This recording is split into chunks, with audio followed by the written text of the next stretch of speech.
যত কষ্ট, রোজা রাখতে যত কষ্ট, নামাজ পড়ে যত কষ্ট, গরমকালে রোজা যত কষ্ট, শীতকালের উজু যতই কষ্ট হোক, শীতকালে আরামের বিছানা ত্যাগ করে তাহাজ্জুদ পড়া যতই কষ্ট হোক, গরমকালে রাত ছোট তারপরেও ঘুম ছেড়ে তাহাজ্জুদ পড়া যতই কষ্ট হোক, সব কষ্ট সহ্য করো। আর গুনাহ থেকে বাঁচার কষ্ট সহ্য করো। গুনাহ থেকে বাঁচা নেক আমল তাহাজ্জুদের চেয়েও বেশি দামি। হযরত থানবী রাহমাতুল্লাহ বলেন 10,000 রাকাত তাহাজ্জুদ পড়াচ্ছে একবার চোখকে গুনাহ থেকে বাঁচানো বেশি সওয়াব, বেশি নেকি। সুবহানাল্লাহ। কারণ ইত্তাকিল মাহারিমা তাকুন আবাদান নাস, নবীজি সাল্লাল্লাহু আলাইহি ওয়াসাল্লাম বলেন তুমি পাপ গুনাহতে বেঁচে থাকো তাহলে তুমি শ্রেষ্ঠ ইবাদতকারী হয়ে যাবে।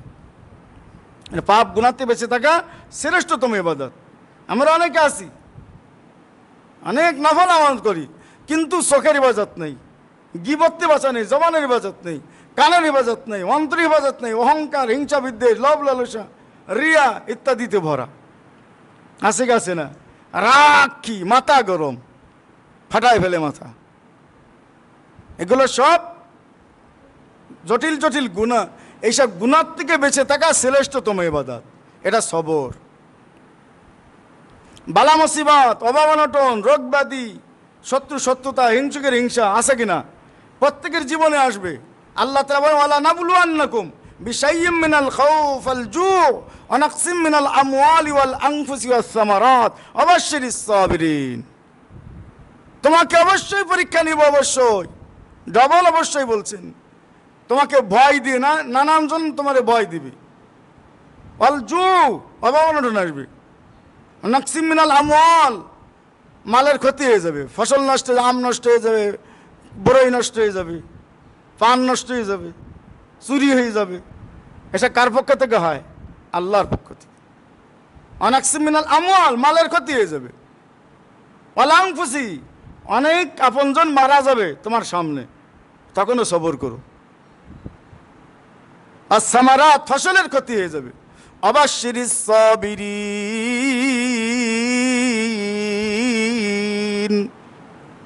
যে কোনো পরীক্ষা তোমার সামনে আসুক না কেন তুমি সবর করো, ধৈর্য ধরো। সবরকারীদের জন্যই উত্তম পুরস্কার। আল্লাহ তাআলা বলেছেন যারা সবরওয়ালা তাদেরকে আল্লাহ তাআলা দিবেন আজরাহুম বিগাইরি হিসাব। যারা সবরের গুণে গুণান্বিত হবে, রাগ হজম করবে, বিভিন্ন বিপদ আপদে সবর করবে, নেক আমলের কষ্ট সহ্য করবে, গুনাহতে বাঁচার কষ্ট সহ্য করবে, বালা মুসিবতে সহ্য করবে, কতজনে কষ্ট দিবে, দুর্ব্যবহার করবে, শক্ত কথা বলবে, সবর করবে, ধৈর্য ধরবে, ক্ষমা করে দিবে, তো তাদেরকে আসরে ময়দানে সবচেয়ে বেশি নেকির ভান্ডার দান করা হবে। তাহলে সূরা আসরে কয়টা গুণ? 4টা। 1 নম্বর নিজে ইমানদার হবে, 2 নম্বর খাঁটি তওবা করে আমলে সালেহের অধিকারী হয়ে যাবে। আমলের আগেও তওবা, আমলের পরেও তওবা। নবীজি আমল করে তওবা করতেন, আস্তাগফিরুল্লাহ আস্তাগফিরুল্লাহ বলতেন, ইস্তিগফার করতেন। তাহলে আমাদের কি করা উচিত? 1000 গুণ ইস্তিগফার বেশি করা উচিত না? হ্যাঁ, গুনাহ থেকেও তওবা করব, নেক আমল করেও তওবা করব। মাত্র আল্লাহ যেভাবে করার দরকার ছিল ইস্তিগফার মা সাতে বা হুজুরে দিল না করতাম তাতে। সত্যিকার অর্থে আল্লাহ যারা তারা সবসময় আল্লাহর কাছে এই কথা বলে, আল্লাহ জীবনটা শুধু পাপ আর গুনায় কাটাইলাম, অলসতা গাফিলতিতে কাটাইলাম। আল্লাহ যেভাবে আমল করার দরকার ছিল আমল করতে, 2 রাকাত নামাজ এমনভাবে আদায় করতে পারি নাই যে আপনার দরবার পেশ করার মতো হুজুরের কলবের ধ্যানমগ্নতার সাথে 2 রাকাত নামাজ আদায় করতে পারি নাই। যার জীবনে বেশি তওবা ইস্তিগফার আল্লাহর কাছে, সে মাহবুব দোস্ত হয়ে যায়। ইন্নাল্লাহা ইউহিব্বুত তাওয়াবিন, যারা তওবা করে তারা আল্লাহর মাহবুব দোস্ত হয়ে যায়। ওয়া ইউহিব্বুল মুতাতাহহিরিন, এবং এই পাপ গুনাহ থেকে ইসলাহ হয়ে যায়, পবিত্রতা অর্জন করে। আল্লাহ তাদেরকে নিজের দোস্ত মাহবুব বানায় দেন। কথা যা দিয়ে শুরু করেছিলাম এখান থেকে শেষ করি। নবীজি সাল্লাল্লাহু আলাইহি সাল্লাম বলেন, একজন সারা জীবন পাপ যদি করেও কিন্তু যদি শেষ জীবনে তওবা করে তার জিন্দেগীর সব গুনাহ মাফ হয়ে যাবে, কারণ তার সম্পর্কে আমি জান্নাতের ফয়সালা করে রেখেছি। আরেকজনের সম্পর্কে জাহান্নামের ফয়সালা, সারা জীবন নেক আমল করেছে, কিন্তু এমন এমন কিছু ত্রুটি করে ফেলছে যে তার কপাল পুড়ে গেছে। অহংকার করেছে অথবা বেয়াদবি করেছে, অহংকার করেছে অথবা কি করেছে, বেয়াদবি করেছে। তো কিছু পাপ আর গুনাহ আছে, এই কারণে মানুষের মৃত্যু সময় ইমান নসিব হয় না, বেঈমান অবস্থায় মারা যায়। এই জন্য আমরা আদো বলা হব, কি হব, অহংকার করব না আর আদো বলা হব। দেখেন না আজাজিল ইবলিসের 12 লক্ষ বছর মেহনত সব বরবাদ হয়ে গেছে কিনা, কিসের কারণে, অহংকারের কারণে আর বেয়াদবির কারণে। আল্লাহর সঙ্গে বেয়াদবি করছে, আল্লাহর সাথে তর্ক করছে আর অহংকার করছে, আবাব আস্তাকবারা।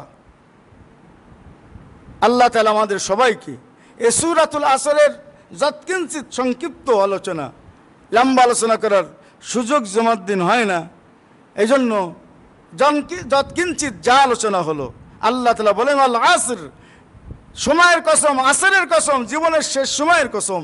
তোমার জীবনে যে কোনো সময় শেষ সময় এসে যেতে পারে, এই কথা খেয়াল রাখো। ইন্নাল ইনসানা লাফি খুসর, প্রত্যেকটা মানুষ ক্ষতিগ্রস্ত হয়ে যাবে।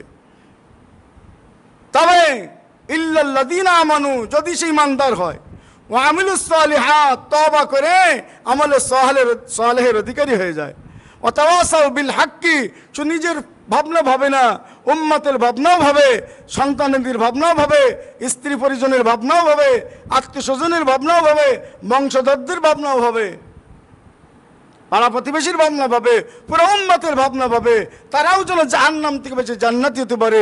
এই জন্য সে দাওয়াতের মেহনত করে। কিসের মেহনত? ইমানের দাওয়াত দেয়। তাওয়াসাউ বিল হাক্কি, খুব তাওয়াসাউ, দাওয়াত না বলে ওসিয়াত বলছেন, কারণ ওসিয়াত খুব মৃত্যুর আগে মৃত্যুমুখী মানুষ যে নসিহতগুলো করে তার ওসিয়াত কয়। আল্লাহ বলেন তোমার দাওয়াতের ভাষা ওসিয়াতের ভাষায় হবে, মহাব্বতের সাথে খুব আবেগ নিয়ে দাওয়াত দিতে হবে, তাহলে কাজ হবে।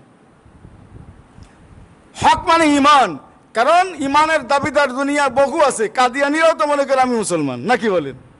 হ্যাঁ, হিজবুত তাওহীদীরাও মনে করে আমরা মুসলমান, শিয়ারাও মনে করে আমরা মুসলমান। না, মুসলমান মনে করলে, ইমানদার মনে করলে হবে না, সেটা হক ইমান হতে হবে, কোরআন হাদিসের আলোকে হতে হবে, আহলে সুন্নাত ওয়াল জামাতের আকীদায় বিশ্বাসী হতে হবে। তাদের ঈমান হলো হকের ঈমান। এই জন্য আল্লাহ বলেন তাওয়াসাউ বিল হাক্কি, আর তাওয়াসাউ বিস সবর, এবং সবরেরও দাওয়াত দিবে খুব যত্নের সাথে, মানে পুরা দ্বীনের দাওয়াত দিবে। কিসের দাওয়াত? পুরা দ্বীন, 5 বিভাগ, 77 শাখা। আল্লাহ তাআলা আমাদের সকলকে এই সূরাতুল আসর থেকে শিক্ষা নিয়ে জীবনটাকে নতুন করে সাজানোর, এই বছরের যুলহিজ্জা মাসের শেষ জুমাত থেকে এই শিক্ষা নেওয়ার তৌফিক দান করুন। জীবনে কত বছর এরকম চলে গেল, হ্যাঁ আমি কি জীবন পরিবর্তন করতে পেরেছি? হয়তো পারি নাই। জীবনটাকে নতুন করে এখন বানাই, নতুন করে আমি সাজাই, নতুন করে তওবা করে, নতুন উদ্যম আর সৎসহজ জজবা আগ্রহ নিয়ে আমি এই চিন্তা করি যে কোনো মুহূর্তে আমার কাছে মালাকুল মউত এসে যেতে পারে, কারণ নিঃশ্বাসের নাই কোনো বিশ্বাস। ওয়া আখির দাওয়ানা আনিল হামদুলিল্লাহি রাব্বিল আলামিন।